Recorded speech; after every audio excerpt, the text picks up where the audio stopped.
Alexander the great. জয় করার পরও যে মানুষটি কখনো শান্তি পেল না। Based on Alexander the great by Philip Freeman.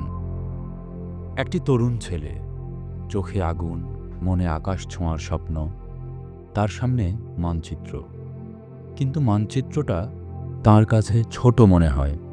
সে বলে না আমি রাজা হতে চাই, সে বলে আমি পৃথিবীর শেষ প্রান্তটা দেখতে চাই। এই ছেলেটির নাম আলেকজান্ডার। ইতিহাস তাকে ডাকবে আলেকজান্ডার দ্য গ্রেট। উপমহাদেশে যিনি সিকান্দার নামেও পরিচিত। হিন্দিতে একটি কথা বলা হয়ে থাকে, জো জিতা ওহি সিকান্দার। তবে প্রশ্নটা থেকে যায়, জগৎ জয় করা মানুষটি নিজেকে কি কখনো জয় করতে পেরেছিল? আমাদের আজকের বইয়ের নাম আলেকজান্ডার দ্য গ্রেট। জয় করার পরও যে মানুষটি কখনো শান্তি পায়নি। বইটি লিখেছেন ফিলিপ ফ্রিম্যান। তিনি 1994 সালে হার্ভার্ড ইউনিভার্সিটি থেকে পিএইচডি কমপ্লিট করেন। তার গ্র্যাজুয়েট ওয়ার্কের বিষয়বস্তু ছিল classic and Celtic studies. Philip Freeman বলেন, আলেকজান্ডার জন্মগ্রহণ করেন 356 খ্রিস্টপূর্বাব্দে ম্যাসিডোনিয়ার রাজধানী পেলাতে। তার বাবা ছিলেন ফিলিপ সেকেন্ড, একজন বাস্তববাদী, কঠোর যুদ্ধবাজ রাজা, এবং তার মা অলিম্পিয়াস। তিনি ছিলেন রহস্যময়ী, আবেগপ্রবণ, ঈশ্বরে বিশ্বাসী, কোমল এক নারী। এই দুই বিপরীত মেরুর মাঝখানেই বড় হয় আলেকজান্ডার। তাঁর শিক্ষক ছিলেন অ্যারিস্টটল। অ্যারিস্টটলের শিক্ষক ছিলেন প্লেটো, আর প্লেটোর শিক্ষক ছিলেন সক্রেটিস। বলা হয় ইতিহাসের সবচেয়ে গুরুত্বপূর্ণ গুরু শিষ্যের সমাহার। অ্যারিস্টটল তাকে শেখান দর্শন, ইতিহাস, যুক্তি, আর সবচেয়ে গুরুত্বপূর্ণ নিজেকে প্রশ্ন করতে। শৈশব থেকেই আলেকজান্ডার বিশ্বাস করত সে সাধারণ মানুষ নয়। সে নিজেকে ভাবত অ্যাকিলিস এর উত্তরসূরি।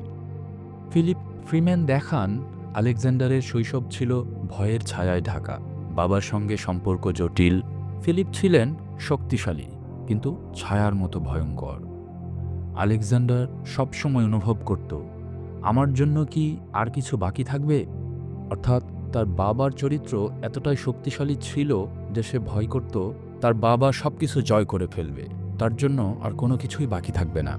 20 বছর বয়সে ফিলিপ নিহত হন। এক মুহূর্তেই আলেকজান্ডার রাজা, আর সেই মুহূর্তেই চারিদিক থেকে বিদ্রোহ। গ্রিস, থ্রেস, পারস্য সবাই পরীক্ষা নিতে চায় এই তরুণকে।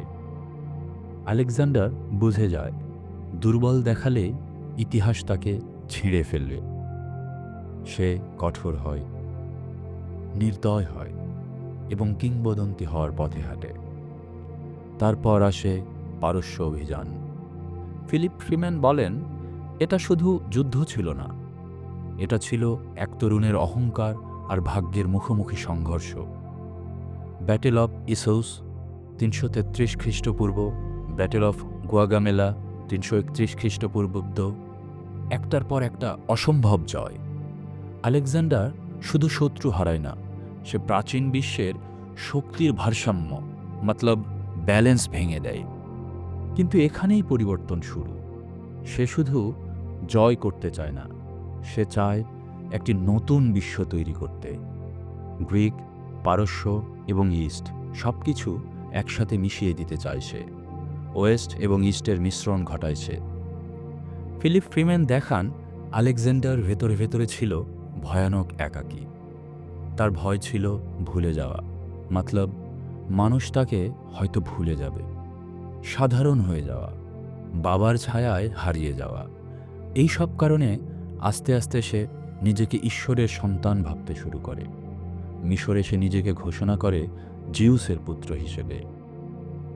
এটা শুধু অহংকার নয়, এটা ছিল এক মানসিক প্রয়োজন, মেন্টাল স্যাটিসফ্যাকশন, নিজেকে অমর ভাবার চেষ্টা।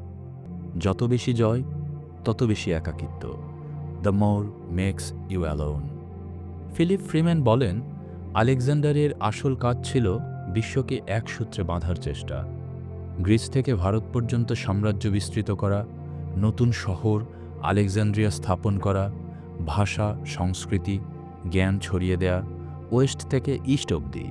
সে শুধু সেনাপতি নয়, সে ছিল একজন সভ্যতার নির্মাতা। কিন্তু এই স্বপ্নের দাম ছিল ভয়াবহ। সৈন্যদের ক্লান্তি, কিলিং থাউজেন্ডস অফ পিপল, বন্ধুত্বের ভাঙন, নিজের শরীরের অবক্ষয়, যার ফলে ভারতে এসে তার সেনারা আর এগোতে চায় না। সেই প্রথম আলেকজান্ডার থামে, সাল ৩২৩ খ্রিস্টপূর্ব। আলেকজান্ডার মারা যান ৩২ বছর বয়সে। কোনো উত্তরাধিকারী নেই, ভেঙে পড়ে তার সাম্রাজ্য। কিন্তু তার প্রভাব থেকে যায় অমর হয়ে। আজকের ইউরোপ, মধ্যপ্রাচ্য, দক্ষিণ এশিয়া সবখানেই তার ছাপ।